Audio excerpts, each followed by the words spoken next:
Hello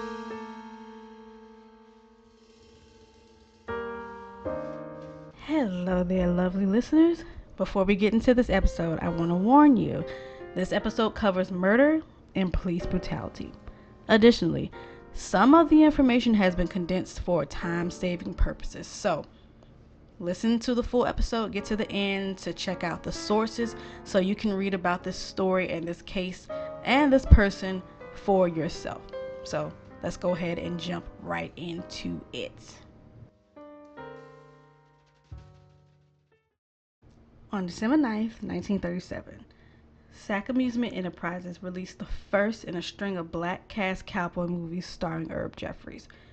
Also appearing in the movie was actor and businessman Maceo Bruce Sheffield. Sheffield not only played the film's antagonist, but he worked as the production supervisor. He was pretty well known in Los Angeles, more so black Los Angeles, but throughout Los Angeles. So he helped cast the picture because he knew a lot of people. He brought along Spencer Williams, who we would later know for Amos and Andy, Mantan Moreland, famous film comedian, stage comedian, and Effie Miller, also stage, screen veteran, vaudevillian. So he brought these people on. And was in the movie. So after Harlem on the Prairie, Sheffield would appear in a bunch of other race movies after that, and he usually played either a cop or a villain. So, put a pin in that. Because 10 years before the release of Harlem on the Prairie, Maceo Bruce Sheffield was notorious in the black Los Angeles community. Most of Los Angeles, specifically black Los Angeles, he was known for a totally different reason. Before we get into that, my name is Adrian M. Warren. I am the founder of Kindaris Productions and the host of the Sepia Scandals podcast. You are listening to the very first episode titled Maceo B. Sheffield, a Unique Antagonist. Okay, so before Harlem on the Prairie, Maceo B. Sheffield and his partner Frank Randolph. Frank Randolph was actually a second generation black officer or police officer for the LAPD. His father's name was Barry Randolph or BB Randolph. He quit the force in about 1906 to open a hotel.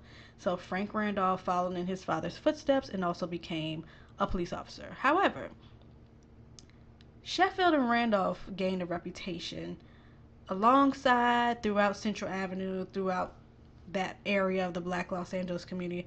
They gained a reputation for being extremely violent, hostile, impulsive.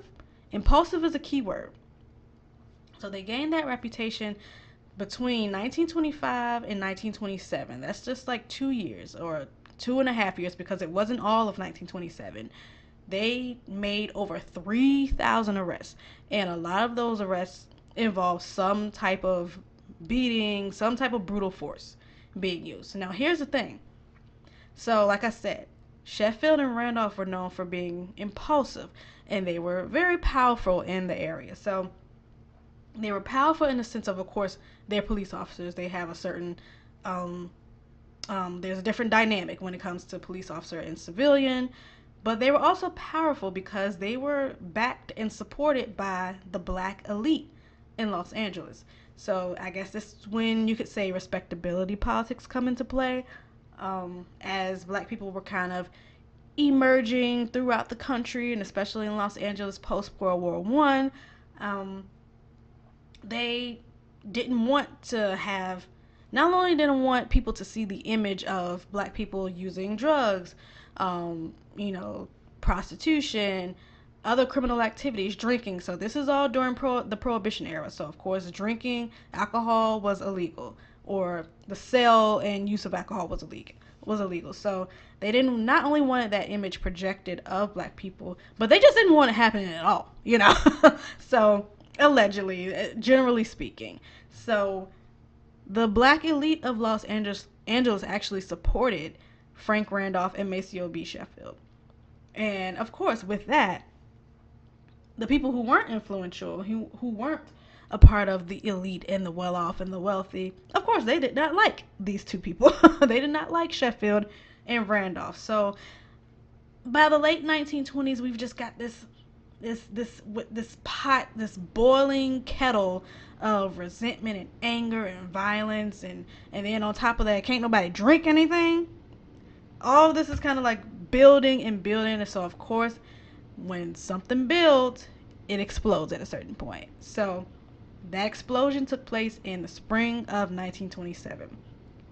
On April 24th, 1927, Sheffield and Randolph got a phone call from whoever, got a tip saying that a Mrs. Clara Harris was illegally serving alcohol.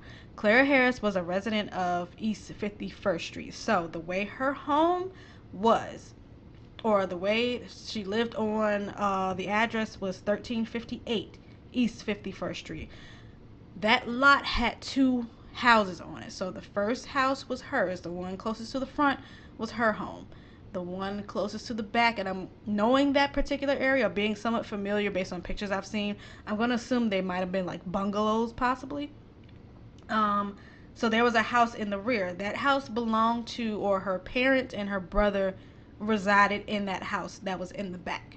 So Sheffield and Randolph, they arrive, they look through the window, and they see what they think is whiskey being poured for four guests in Mrs. Harris's home.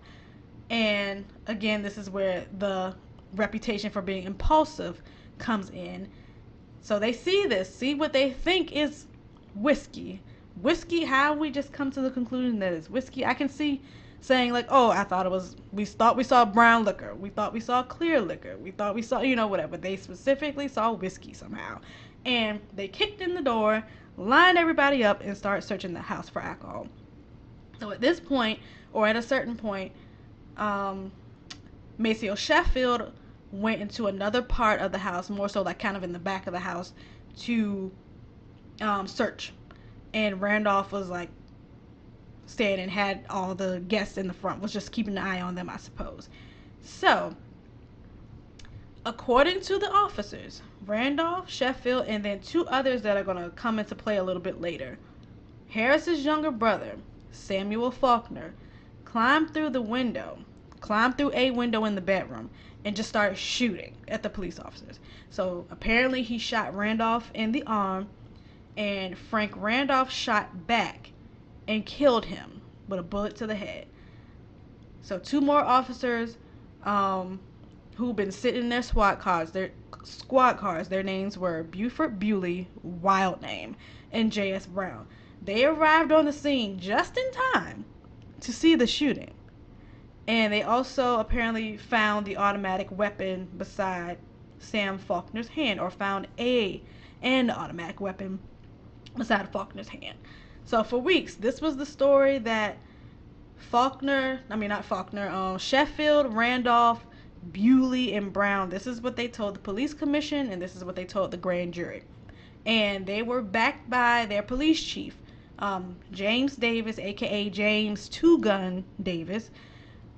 Davis apparently is cited or referenced as being the pioneer of the LAPD's negative reputation. So, with the LAPD kind of being known for being like a lot of police forces in the United States, they allegedly have a reputation for being corrupt, violent, all types of things going on. So apparently Chief Davis was the pioneer. He laid somebody before him, the chief before him kind of laid the foundation, I guess you could say, because he was a member of the KKK. So, surprise, surprise. But Davis pretty much like was the architect, was the builder, the like the like I said, the pioneer, the trailblazer of all of those, like the brutal tactics. Like he specifically was just like encouraged his officers to beat the crap out of people, if not kill them, before they arrested them and brought them in. So he backed these officers like fully and really had their backs, and was just like, gave like positive statements about them and all of that.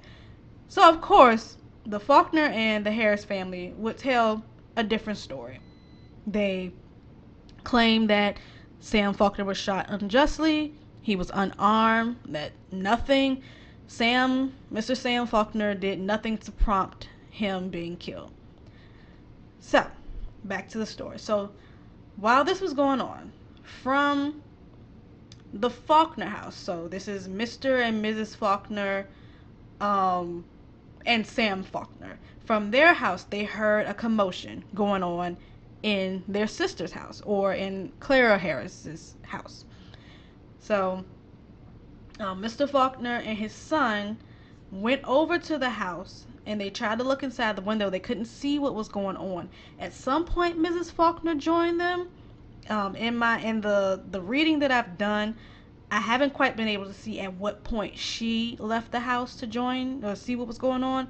But Mr. Faulkner or Miss John and Sam, dad and son, they went to the house. They called out. Nobody responded. So they found an open window in one of the bedrooms, and then they crawled through that bedroom window. I guess the question that I have is, why didn't they just go through the door? But I guess if you're hearing gunshots not even hearing gunshots, but just hearing all types of chaos and stuff, you don't just want to bust in front of the front door. Like, smart. But they crawled through the window, and as soon as Sam Faulkner stepped through the doorway in which the kitchen, they were in a bedroom, and there was a view of that bedroom from the kitchen, the dining space. As soon as he stepped in the doorway, he was immediately shot. So this is according to the Faulkner family. Now, the commotion that's being referenced, this is where Mr. Randolph's or Officer Randolph's testimony comes into play. So the commotion that was being heard, as like everybody was in the dining space, he saw Mrs. Harris moving bottles and pitchers and moving stuff off the buffet table. So seeing that, he pretty much, it seems like he charged toward her to stop her from moving stuff, and he whistled when he did that. He whistled when he did that, and the whistle was supposed to be a signal for his partner to come back into the room. So we'll get back to it. So shortly after the incident, while still on the scene, and a little bit later when they went to the hospital with Frank Randolph to get his arm taken care of, Maceo Sheffield instructed all of the officers, Randolph, Bewley, Brown, to tell the police commission that Samuel Faulkner came into the room and began shooting at them.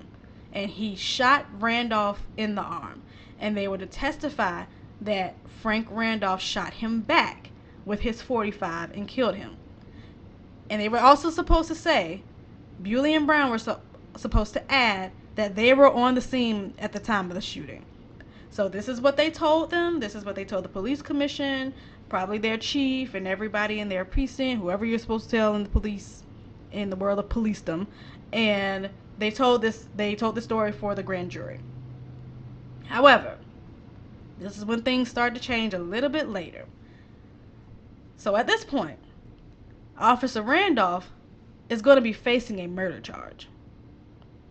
And on top of that, there was a possibility that they're going to go into his arm to take bullet fragments out to see what kind of gun, what kind of gun was used to shoot him.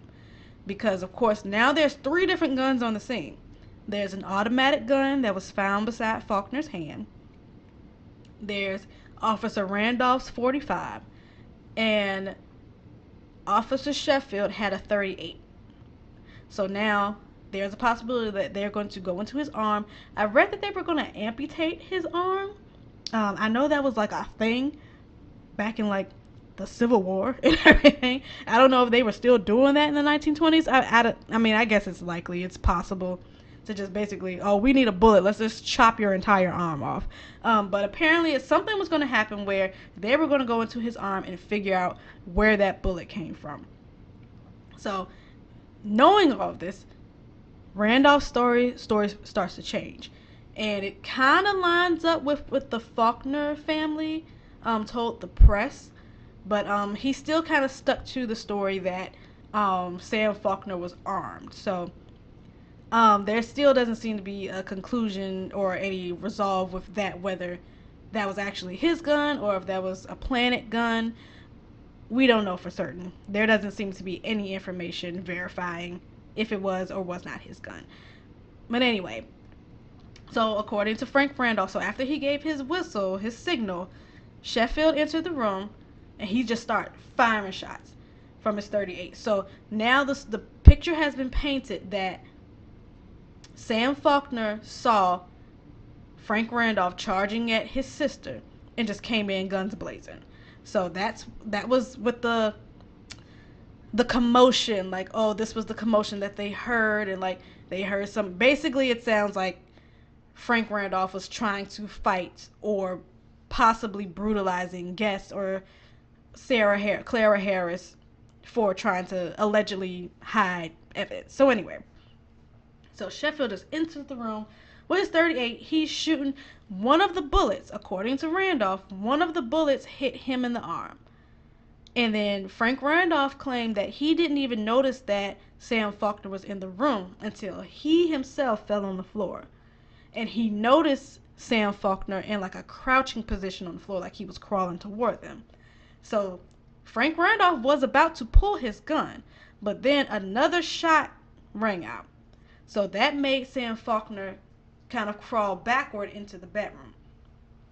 And then more shots were fired into the bedroom, and then that is when Sam Faulkner was killed by one of the bullets. Only after the shots did Bewley and Brown enter the room. So this is Randolph's second testimony. This is where he's changing the story. Bewley and Brown were not on the scene. They weren't conveniently at the scene when the shooting happened. It was after all the shots that they came in. So that's the story. That's, like I said, you can read a little bit more about it. There's a little bit more information. That's the condensed version. So bullet fragments were not taken from Randolph's arm. He didn't have to get it chopped off or anything, but they exhumed Sam Faulkner's body, and they found that the bullet that killed him was in fact from a 38 and not a 45. So Maceo B. Sheffield shot and killed Sam Faulkner, who very likely did nothing but walk into the room and was not unarmed, possibly not armed, likely not armed, however you want to phrase it. So with that, Sheffield was still acquitted, and he returned to the police force, and he even got a promotion. And then, of course, Officer Frank Randolph was fired. So as the LAPD's reputation for corruption grew, Sheffield kind of fell into that whole like weird underworld type of police enforcement going on. So he kind of fell into that. So he was convicted again. He got in trouble again and was convicted of extortion and bribery. So this was in 1929. So this time he was fired, but he wasn't the first. He wasn't the last.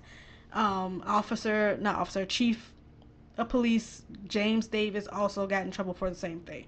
So it was just like a mess throughout that time. But Sheffield was actually convicted and fired, and he would go on to own a nightclub, a cafe. I guess it seems like he was just welcomed back into open arms, I guess, or like people have forgiven and forgotten, I suppose. So he just started pursuing all these different things, dabbling in the entertainment industry, art, all that stuff. So that included him joining the film industry, the black independent film industry. So that brings us back to 1937. So Herb Jeffries, a singer at that time, he's probably was familiar with Maceo B. Sheffield because Herb Jeffries was a singer himself, sang with big bands. So I'm sure they crossed paths quite a few times. So he asked him if he could help him bring on different talent, different people that he knew. So Maceo B. Sheffield helped cast Harlem on the Prairie. He co-starred. He played the character of Wolf Kane. And over the next 16 years or so, he appeared in just like a bunch of race movies. He played either a cop or a villain in most of them, if not all of them. And then, again, just kind of ventured out into different things, owning businesses and all of that. So At the time of his death certificate actually says that he was a photographer.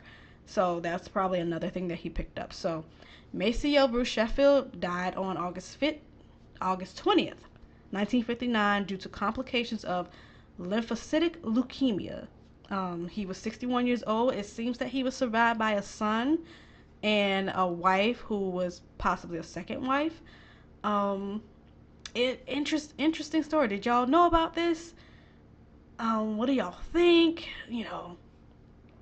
I was I can't remember what movie I was watching. Where usually when I kind of watch race movies, I like write names down so I can kind of keep information in mind for Kindaris Productions for social media posts. And I remember I'd actually gone on to, researched or was looking for pictures of Maceo Sheffield and came across something in the UCLA Digital Library. This was probably about maybe 2 years ago, and 2 or 3. And then the description on a photo of him talked about his history as a policeman. So I always kept that in mind, like, okay, I'm gonna have to do some type of in-depth research and do a post about this or something. So I finally just went on. I was like, let me make this the first episode of the Sepia Scandals podcast. So please reach out on Facebook, Instagram, Twitter, letting me know what you think about the story, all of that. So, sources. You can learn more about Maceo Bruce Sheffield and Frank Randolph and the Sam Faulkner case by checking out these sources. So, and then some of this stuff, most of my sources, I go to Google Books before I purchase the book, or if I even purchase it. So you can find all these things on Google Books. So the first book is City of Inmates: Conquest, Rebellion, and the Rise of Human Caging in Los Angeles by Kelly Little Hernandez. The Sheffield case, or the Faulkner case, is like a page in this book. Next up is The Making of the Classic Period of the Long Black Power Movement in Los Angeles. So this is actually a thesis written by Sherwin Keith Rice at Claremont Graduate University. In that thesis, he cites a lot of articles from the California Eagle and other publications, but the California Eagle was really covering this story. Another book, Untold Glory: African Americans in Pursuit of Freedom, Opportunity, and Achievement by Alan Gouverneur. So that book more so talks about, it actually gets a full quote and story from Herb Jeffries about how he got started in the film industry and his life, and he talks about Maceo B. Sheffield. So it's more so an interview with Herb Jeffries, or one of the chapters is. Additional sources, I kind of like peruse through IMDb, Wikipedia, some records on FamilySearch.com. So that's where I found like death certificates, marriage certificates, and names. Maceo B. Sheffield's death certificate is on Family Search or anywhere you go to find like public records. So I guess you can go on Ancestry and all of that. So he died of complications of lymphocytic. I hope I'm saying it right. I'm so sorry if I'm like saying this so incorrectly. not even sorry, but embarrassed. But leukemia is basically something going on with his lymph nodes and all of that. But there was a direct cause that I could not quite read. It was, I won't say it was ineligible, but it was definitely like a very strong cursive, whoever filled out that death certificate. So basically he just had some stuff going on in his blood and lymphs and his whole system and all that, and passed away. So please check out those sources. Again, let me know what you think about this episode. Let me know what you think about Maceo B. Sheffield. Have you seen his work, his film work, and what do you think about the case? Yeah. All right. Thank y'all so much for tuning in. I will catch you next time.